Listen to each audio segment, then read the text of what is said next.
Ah, salut les amis, bienvenue sur votre plateforme. En fait, j'ai ri la dernière sortie du président algérien Tebboune après son ministre des Affaires étrangères, qui pour moi était un plaisantin parce qu'il est un communicant.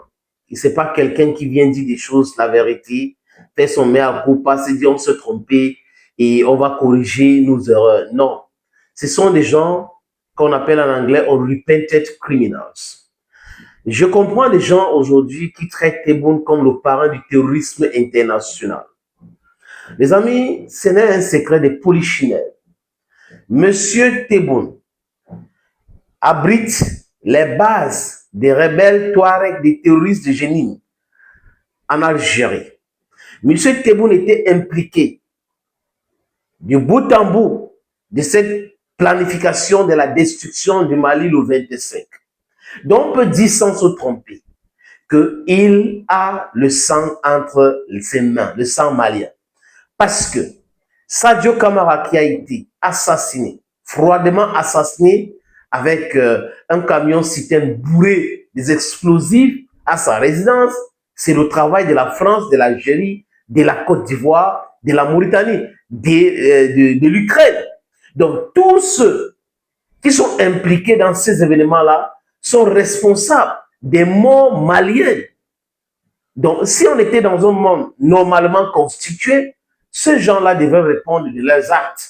Mais bon, les amis, c'est à nous de comprendre, c'est à nous de savoir se défendre et aussi les imposer la brutalité. La vengeance est un plat qui se mange froid. Vous avez vu la sortie du ministre porte-parole de la Côte d'Ivoire, ou un journaliste RFI, je crois RFI, pas France de Gabon, c'est la même chose, lui a posé la question sur l'aide qu'il peut apporter aux Maliens. Il dit on ne nous a pas demandé de l'aide, donc on ne peut pas le faire. Et les gens, donc avec condescendance, je regarde les chaînes ivoiriennes comme la nouvelle chaîne ivoirienne NCI, des journalistes qui font des débats, et moi j'ai l'impression qu'ils sont plus français qu'ivoiriens, et l'Afrique ne les concerne pas. Si la France ne contrôle pas un pays en Afrique, ça gêne certains journalistes en Côte d'Ivoire, ça gêne certains experts en Côte d'Ivoire. Juste pourquoi, les amis? Parce qu'ils réfléchissent avec des billets de banque. En fait, leur cerveau est parti d'ici et c'est au niveau du ventre. Ce n'est pas qu'ils ne sont pas intelligents. Ils sont intelligents, mais leur intelligence se limite au niveau de leur ventre. Penser à venir de masse de la population africaine, ce n'est pas ce qui les incombe. Ce n'est pas le plus important pour eux. Donc, quand vous les écoutez, vous vous dites, mais ce n'est pas possible. C'est la Côte d'Ivoire ici. Que s'est-il passé entre-temps? Donc, Ouattara a détruit la presse ivoirienne au point où la plupart des journalistes ivoiriens qui étaient sérieux hier sont devenus des journalistes aux ordres, qui soutiennent l'impérialisme, qui comprennent tout ce qui se passe avec les Américains, avec les Français, parce qu'il ne faut pas blesser Ouattara, vraiment il y a des petits privilèges et tout. En Mauritanie, c'est exactement la même chose. Mais par contre, en Algérie, il y a encore des journalistes, parce que j'ai suivi certaines chaînes algériennes, qui disent des choses clairement et qui ne sont pas pour Tebboune, qui sont contre les agissements de Tebboune. Imaginez un seul instant que le 25, Assimi Goïta a été tombé.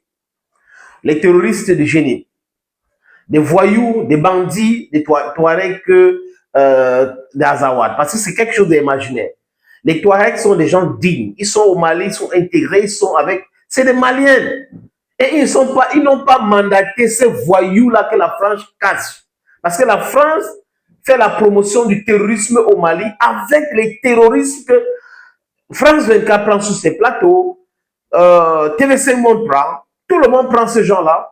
Et de l'autre côté, non, les autorités maliennes, on ne les prend pas, il ne faut pas qu'on les écoute, il faut faire la promotion de ces terroristes en pensant décourager, démoraliser les troupes. Ils sont en train d'énerver davantage les Africains qui comprennent aujourd'hui les supercheries.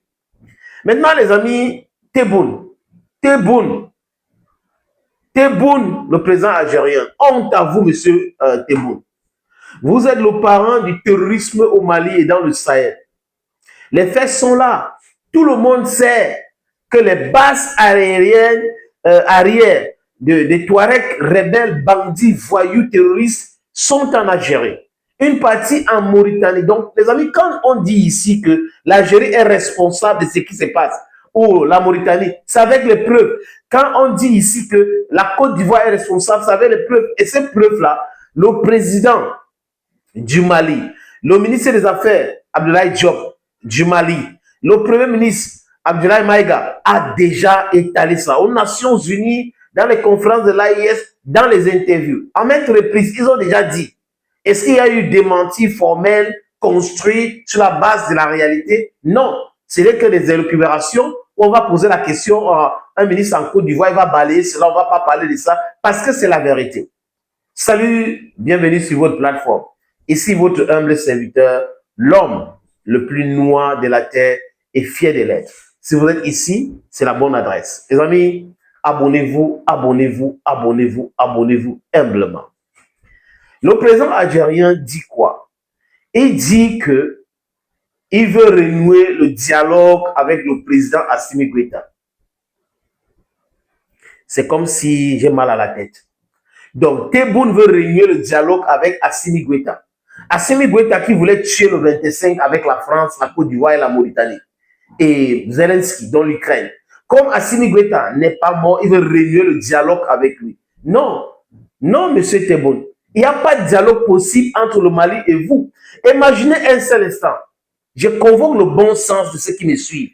Imaginez un seul instant que ces événements-là s'étaient produits en Algérie et que ces gens-là venaient du Mali pour attaquer l'Algérie. Est-ce que Tebboune sera en train de dire aujourd'hui oui, il faut réunir le dialogue avec le Mali? Non, non, non. Il devait déclarer la guerre au Mali. 12 000 hommes qui sont partis de la Mauritanie, de la Côte d'Ivoire, de l'Algérie pour attaquer le Mali.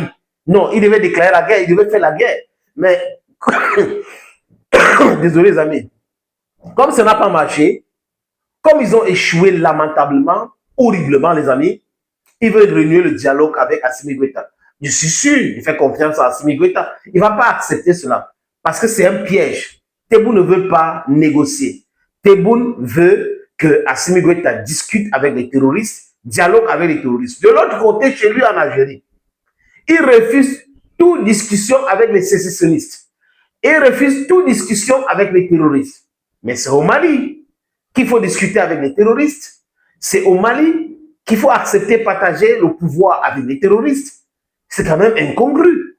Il y a quelqu'un qui se dit panafricain, l'amoureux de son pays, un nationaliste, mais qui comprend quand ça concerne son pays, mais quand ça concerne le Mali, non, le Mali n'est pas un pays en tant que tel, c'est un pays que l'Algérie veut vassaliser. Non, monsieur Tebboune, tu as tout faux. Tu as tout faux. C'est-à-dire que c'est lamentable même à la limite de voir des présidents africains se comporter comme ça. J'imagine Gaddafi dans sa tombe. J'imagine Nasser.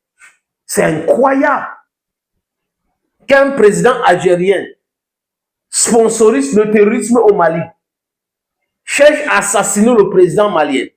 Ça ne marche pas, son coup d'État rate. Et il vient nous dire aujourd'hui, il veut renouer le dialogue avec Assimi Goïta. Vraiment, il faut qu'il discute avec le président malien et tout. Ah bon, comme tu n'as pas réussi avec tes terroristes, tu veux maintenant passer par le dialogue pour le piéger et certainement l'empoisonner ou l'assassiner froidement. Assimi ne va pas accepter et il est inacceptable de discuter avec Tebboune. Je dis encore, il est inacceptable de discuter avec Tebboune. Si le Mali veut discuter avec Tebboune, parce qu'en géopolitique, les amis, ce n'est pas une question des émotions. Si le Mali veut discuter avec Tebboune, Tebboune doit d'abord détruire toutes les bases militaires des terroristes ou toutes les bases terroristes en Algérie. Arrêter tous ces rebelles, ces bandits des Touaregs. C'est comme ça. Ça, c'est la base des discussions. Mais le Mali ne peut pas discuter avec quelqu'un qui va dire oui, il faut vraiment que la paix règne au Mali et en même temps travailler avec des gens qui vont imposer l'insécurité et qui veulent couper le pays, qui veulent détruire le pays, qui veulent balkaniser le pays. C'est inacceptable.